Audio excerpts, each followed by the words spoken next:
Welcome to the Roberts Law Office Injury Podcast. Kentucky attorney Jeff Roberts has over 25 years of experience. He'll provide answers to your questions related to personal injury and automobile accidents, workers' compensation claims, and Social Security disability benefits. Let's join Jeff for this episode. Friends, we're back in the studio today with attorney Jeff Roberts, and we're going to talk about something that, if you're listening to this, you may actually be considering, and that's actually what are the things you need to think about and ask about when you go to select and actually hire an attorney. Jeff, welcome back, guy.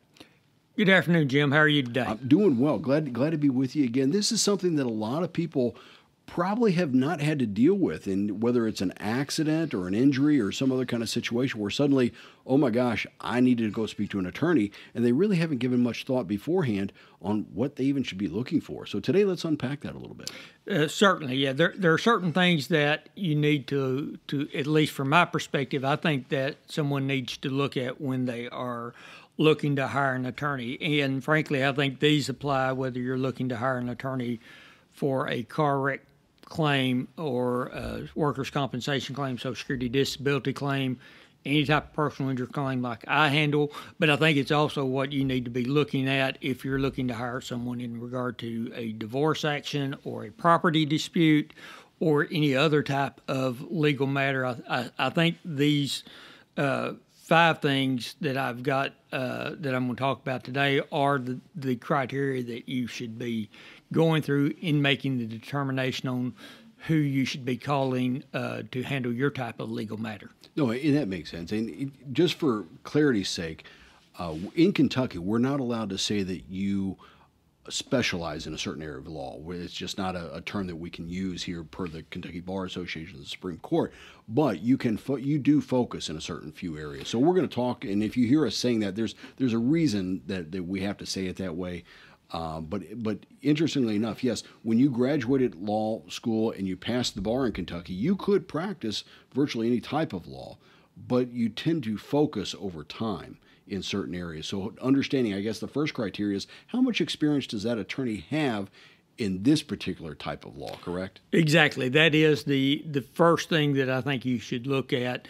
If the person that you're looking at online, for instance, the attorney, and you can see they have a lot of experience handling title work or divorce cases, that's probably not who you want to call about a car wreck case, and vice versa. You don't want to call Roberts Law Office for your divorce, because I don't do divorce law. I don't know divorce law. I concentrate my practice in personal injury, and you're correct. In Kentucky, we cannot say that we specialize in any area of practice because Kentucky Bar Association does not certify specialties in that. I limit my practice to personal injury cases, and that's what I handle. And if you call me about a matter I don't handle, I will tell you to call someone else. Right. It could be a real estate matter. It could be, all sorts of different things. There's a lot that get covered in the area of law. There's probably an area of law for everything in life. Right. But again, you're primarily an injury attorney. Exactly. But I do an injury work, but you also have to look at the attorneys and what that attorney does even in the injury field, because there are some injury attorneys who will handle the car wreck case or something of that nature, but they don't handle workers' compensation. So if you have a workers' compensation claim, that's not the attorney that you want to go to, or they don't handle Social Security disability. You have some attorneys who, for lack of a better word, maybe you can say they're like a general practitioner doctor, and they don't concentrate in one area. They may handle a car wreck, they may handle divorce, they may handle title searches and estate work and things of that nature. And if you're looking for someone to be kind of a personal attorney to advise you on a variety of different things, that's fine. But that attorney probably doesn't have as much experience handling a car wreck case as an attorney like myself, who limits their practice to handling car wreck cases. Car wreck, motorcycle, large truck, tractor, trailer type accidents. Any type of motor vehicle collision, I handle those. And so, having an attorney that has experience handling your specific type of case is very, very important for a couple of reasons. One, when you're talking to them, a lot of times they're going to know the answer to your questions without having to go look it up. If you come to me talking about car wrecks or motorcycle wrecks, you're probably not going to ask me a question that I haven't answered for a client at some point in my 28-year career. And so I can give you that answer there. Number two, I know, the insurance companies are familiar with my name. They've seen me on a variety of other cases, State Farm, Farm Bureau. When they see a letter of representation from me, they know from past experience I handle these type of cases. I know what I'm doing in these type of cases. And why is that important to the client's claim? Well, I think that's important for a couple of reasons. One, when the insurance company knows you're represented by somebody that knows the area of law that they're dealing with, they know they can't take advantage of you. Right. From that perspective. Number one, they also know that attorney knows all the benefits that you're going to be entitled to, all the damages that you're going to be entitled to, and they also know all the deadlines so that no deadline is missed from that standpoint. And they know that attorney knows the value of the claim, and you're more likely to get full value of the claim and get the claim resolved, frankly, sooner for better value than someone who does not know that area of law. Well, and they also know which attorneys are actually more inclined to take this all the way to a trial instead of a quick settlement. And that also impacts this ongoing negotiation that you guys have going back and forth pretty much all the time. Correct. They will know which attorneys are willing to go the distance in a case. In the vast majority of cases, don't try nowadays. Well, not just nowadays, in my entire career, the vast majority of cases don't try. Maybe they don't go to trial. They don't go to a lawsuit. trial. Right. Exactly. Yeah, they may result in litigation, may go to mediation, may go up to the courthouse steps, but the majority get settled at some point along the way. But like in my background, I've been not only, I have my private practice where I concentrate in personal injury work, but I've been an assistant county attorney for years and years, and I've tried a lot of jury trials as a county attorney, prosecuting criminal cases and things of that nature. I think the insurance companies keep track of who will take a case to trial, whether it's on the criminal side or on the civil side, and they know that attorney's willing to go the distance when it's needed to get the client full damages. Which means they also have more exposure should this go in front of a jury and the case goes against them. Potentially that verdict could be significantly more than someone who wants to settle quick and is just asking for a quick demand. They certainly know which attorneys are working the case up to go to trial if it has to go to trial, and which attorneys are working it up to settle. Right. And the ones working it up to settle are never going to get the same amount of money as the ones working it up to go to trial, in my opinion. That's just the reality. That's just the reality of it. Yeah. So one of the other issues that you want to consider when you're selecting an attorney is not only the experience they have, but also how are they viewed by their peers. And there's a number of criteria that you could look at, but one of the things that comes up often is, are they providing other seminar education programs, which you actually do?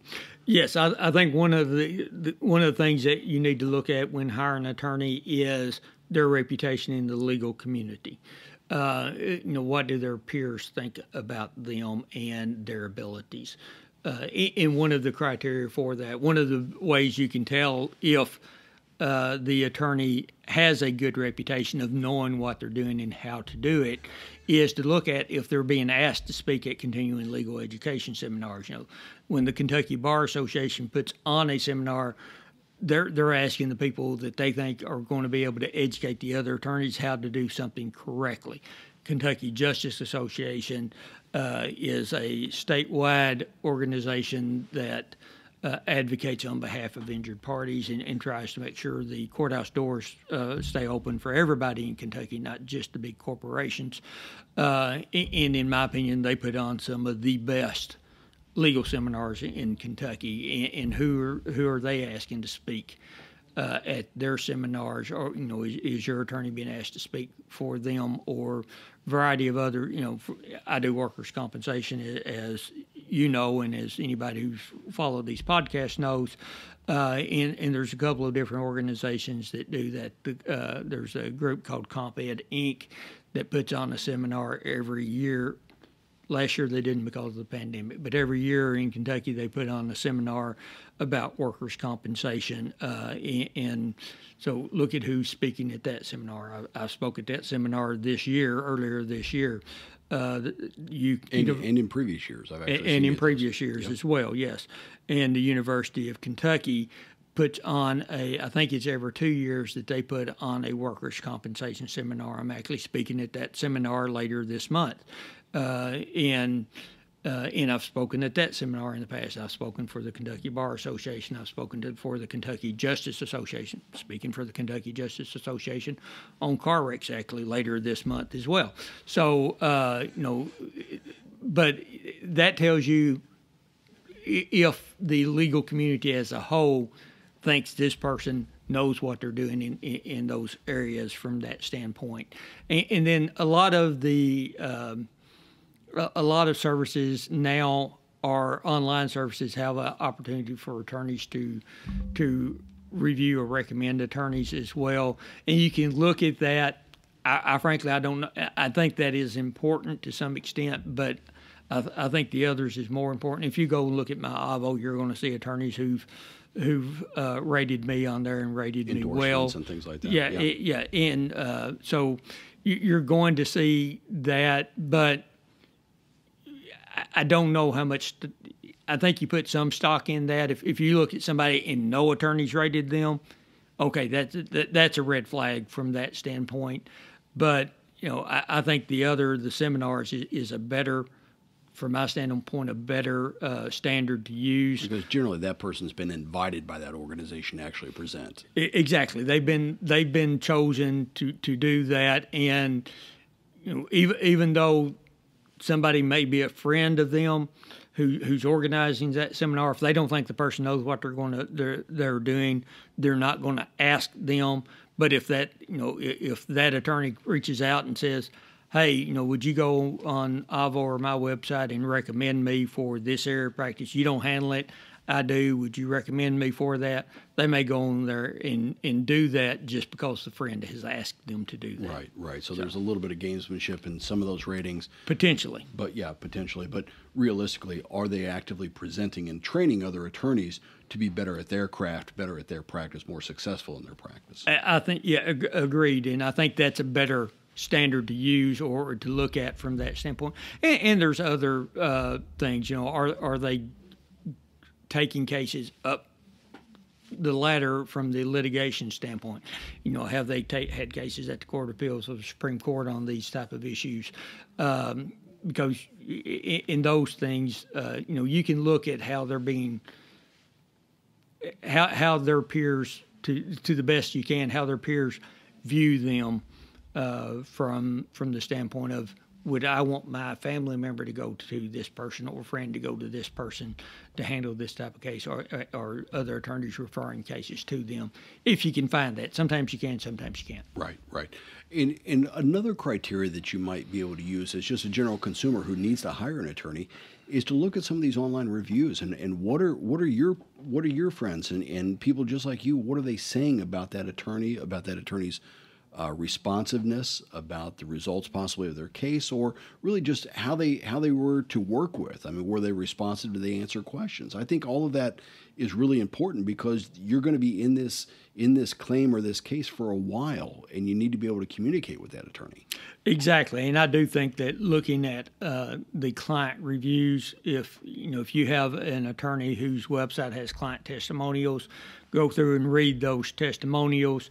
And see what past clients are saying about that individual. And, on my website, we have written testimonials. We'll have video testimonials from clients from that standpoint. But also there's other places that you can look for reviews of other attorneys online. Google has reviews. Avvo has reviews. I think Bing has reviews. So there's Facebook even has yeah, reviews. Facebook has reviews as well from that.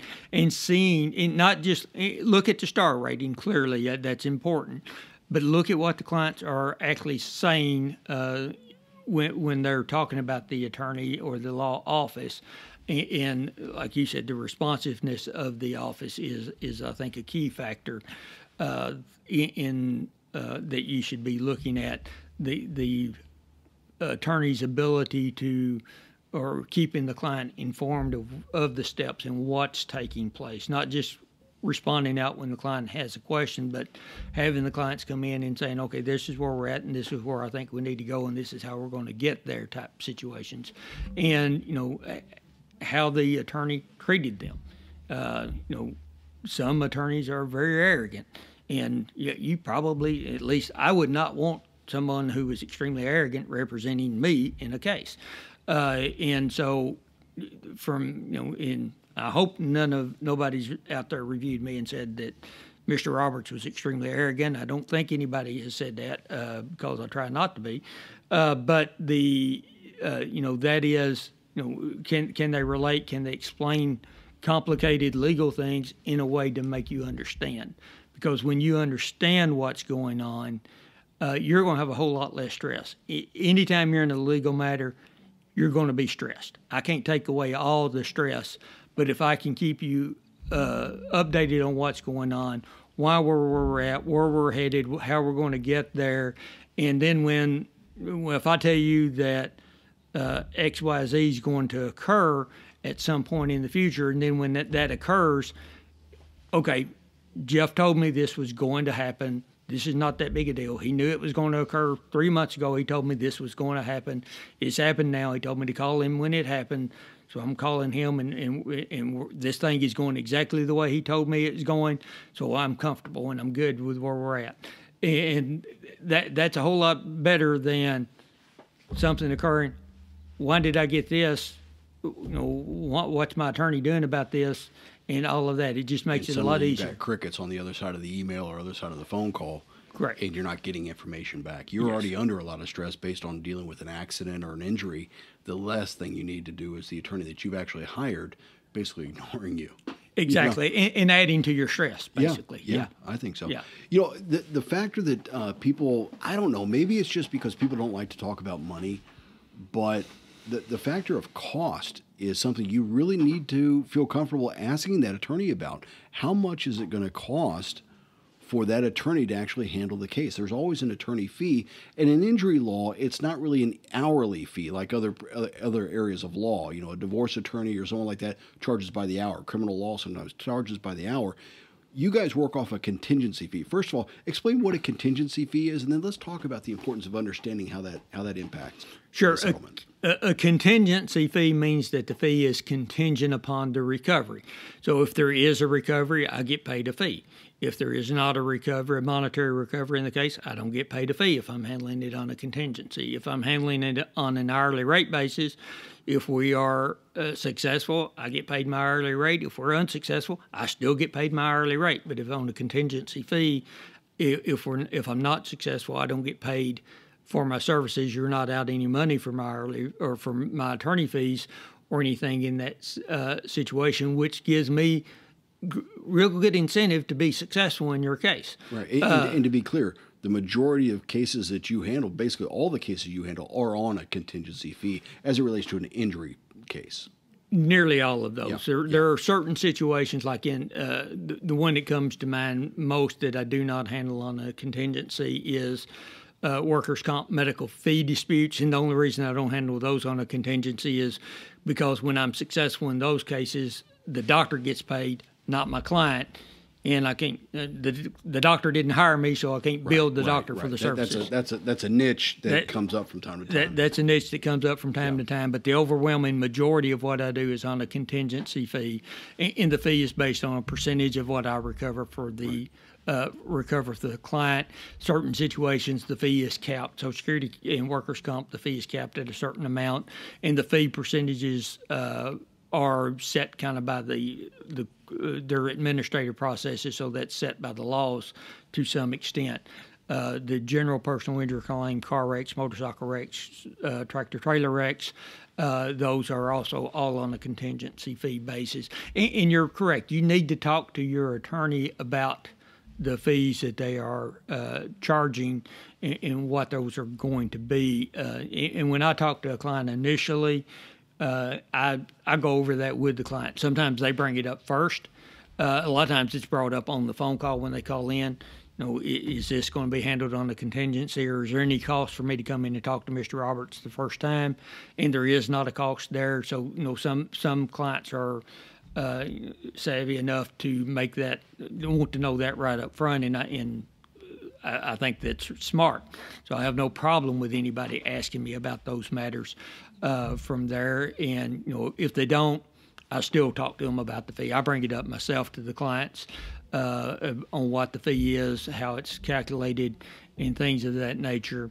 And certainly before anybody ever signs a retainer agreement with me, they're going to know what the fees are going to be before they sign that retainer agreement. I just think it's the attorney's obligation to make sure they understand the fee arrangements from that standpoint.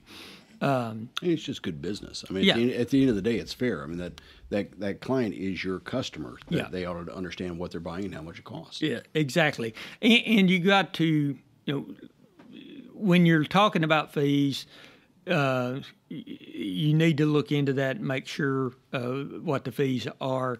But if you talk to, or look on websites of a couple of different attorneys, and you look, and most attorneys are handling the car wreck case for a 1/3 contingency fee, and then you see somebody and they've got 20% contingency fee. You might want to sit there and think, well, okay, why is this person's fee so much less than what everybody else is? Is there a reason he or she's charging substantially less?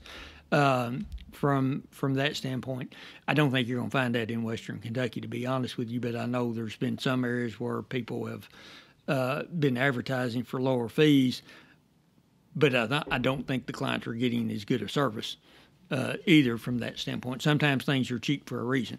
Well, yeah, or there's another fee hidden in there somewhere that they're just calculating a different way. Yes. We opened the podcast episode today talking about, KBA and the Kentucky Supreme Court does not allow us to use the term specialize, or that you specialize in an area. There's another issue that comes up, it's the same kind of rule or regulation when it comes to contingency fees. You are required to state that court costs and expenses are generally the responsibility of the client. So if you have a 1/3 fee and you've got other fees that are in there, that is also going to come out. But that is, again, stipulated right there in the contract and in those discussions. And in your situation, when there's a case that doesn't go well, that generally is not passed to the client, right? Correct. The way I handle cases, if I'm handling the claim on a contingency fee basis, which means they don't pay me an attorney fee unless I'm successful, I still advance the litigation costs. Most of my clients have been injured. They're not able to work, at least for an extended period of time. They can't pay me an attorney fee. They can't come in and pay a $5,000 retainer agreement in an hourly rate fee. And they can't, when I write to doctors or go take the doctor's deposition and they charge me $1,000 or $1,500 for that deposition, the client can't afford to pay that. And I understand that. So I advance the costs along with the, and that is also contingent upon recovery. Some attorneys, they may advance the cost, but even if you're unsuccessful in the case, you still got to reimburse the expenses. And any of their advertisements is supposed to spell that out if that is the case. But that is something else to ask your attorney when you call up or when you're talking to them the first time is, who covers case expenses? Because and I know there are some attorneys who do expect the clients to cover case expenses. And that can make a big difference on the ultimate recovery, because if you need $500 to get the report from the doctor and you don't have it and you don't get that report, that can make a huge difference on how well your workers' comp or your Social Security case comes out, or how well your personal injury case comes out from that standpoint. So having an attorney that's going to advance those costs, and then like I said, I do the costs are contingent upon recovery. If I am successful, I get paid my attorney fee and I get paid my expenses back or reimburse my expenses. If I'm not successful, you don't owe me for either one of those. You're not out a penny in that setting. And that's a huge sigh of relief for a lot of clients. And that's the one thing about having a contingency fee is it does keep the doors open to a lot of people who really could not afford to pay an hourly rate. And that's the one thing about Kentucky's contingency fee that really is such a good thing. Correct. And it's one, a lot of, there's been times in the past that where there's been pushes by business interest and insurance interest to try to eliminate the contingency fee or get rid of a contingency fee. And the sole purpose for that is they know that the insurance company knows they got the money to hire an attorney from that standpoint, and and so they're not bothered by contingency. They don't need a contingency fee. Right. But they know that if their client is negligent and runs a red light and injures somebody, and that person's out of work for 6 months because of that injury, that person can't go pay an attorney an hourly rate in a retainer like the insurance company can. So they know by getting rid of the contingency fee, they're going to get to keep a whole lot more money in their bank account because they're not going to have attorneys helping clients out, injured parties out to recover what they should be getting in damages. Right. That makes a lot of sense. And that's maybe another hat tip to the Kentucky Justice Association. I know they do a lot of work up in Frankfort, and you're a very active member in that group. I'm an active member, been on the board of governors of that organization for several years, and I'm on that organization because they do such great work in Frankfort to keep the courthouse doors open, but also in educating other attorneys. I speak at seminars now and have for several years, but I learned at seminars when I was a younger attorney, and I owe a lot of my success now to the attorney that I started practicing with, who mentored me for several years before he unfortunately passed away, but also to a lot of people, a lot of the former leaders of the Kentucky Justice Association who answered my questions and who put on great seminars that educated me and helped me to learn what I was doing from that standpoint. And one other thing that I think that a client needs to pay attention to in deciding on who to go with as an attorney. And I have clients come in to see me, and I talk with them, and they say, well, I'm going to talk to somebody else tomorrow, or I've talked to somebody before. That's fine. I don't have a problem with that. But one thing that you need to ask or look at, and maybe even look in the reviews to find this, is the attorney that is meeting with me at that initial appointment, or the attorney's face I see on the billboards or on the TV commercials or on the website, is that the attorney that's also going to be sitting with me in the courtroom, going to be the attorney who's handling my case. And I think that's very important. And it's not to say that attorneys that have multiple firms can't have all good attorneys there. I'm not saying that by any stretch of the imagination. But, if the attorney you go in and talk with is not the attorney that's going to be handling your case, then ask to speak with the attorney who's going to be handling your case and fill them out, because that's who you want to be comfortable with, not the attorney who's got the slick coat and slick hair that's doing the commercials from that standpoint. And I don't, I've got a lot of friends that are attorneys who do TV commercials. Don't mean to denigrate attorneys who do TV commercials, but some attorneys spend a lot of money advertising because their past clients aren't telling people to go to them. Right. At least in my opinion, and from that standpoint. So, but you want the attorney you want to be talking to the attorney initially, who's going to be the one sitting across from you. Now, I'm a solo practitioner, so when you hire Robert's Law Office, I'm going to be the attorney handling your case from start to finish. Do I have paralegals working in my office? Absolutely, and they do certain things, and I do certain things. But when you're in court, the attorney that's going to be sitting beside you at that table or arguing in front of the judge on your behalf is me. Yep, and that makes a world of difference because you know the nuances, you know the pressures of that client, you know what they're feeling, what they've been through, and who better to speak on their behalf, right? Exactly. The attorney 100%. The attorney they're dealing with is the attorney who needs to be in court with them from that standpoint. But they need to be comfortable with that attorney, and you can't be comfortable with somebody you never met, or at least I can't be. Right. So, Jeff, that's a great list of 5 key questions, or at least considerations you ought to have. And the one thing, that people should feel more comfortable about is actually physically asking these questions. And watch how the attorney responds, because if they make you feel embarrassed or they get insulted because you're asking this question, that ought to be a red flag possibly. Exactly. That is the case. And, it was told to me a long time ago, and I can't remember who told it. It may have been at a seminar that I heard that. But a lot of people a lot of attorneys in depositions, they leave questions unasked because they didn't want to know what the answer is. And you need to know what the answer to a lot of these questions are. And, a lot of times, one of the things, and I know I'm getting into more of the inside baseball type stuff here, but a lot of attorneys never ask, when sitting across from the at-fault party in a car wreck, never ask them, what do you think my client did that caused this accident? Because they don't want to hear them person say, well, they were speeding or the light was yellow and they shouldn't have went through it. But it's been, I've been amazed of the times I've asked that question of a defendant in a thing, and they said, well, they didn't do anything wrong. And glad to know that. Yeah, I agree with you. I agree with you 110%. They didn't do anything wrong. And I've been amazed at the defense attorneys that have a very surprised look when they hear that come from their clients, because a lot of attorneys don't ask that question because they're afraid of what the person's going to answer.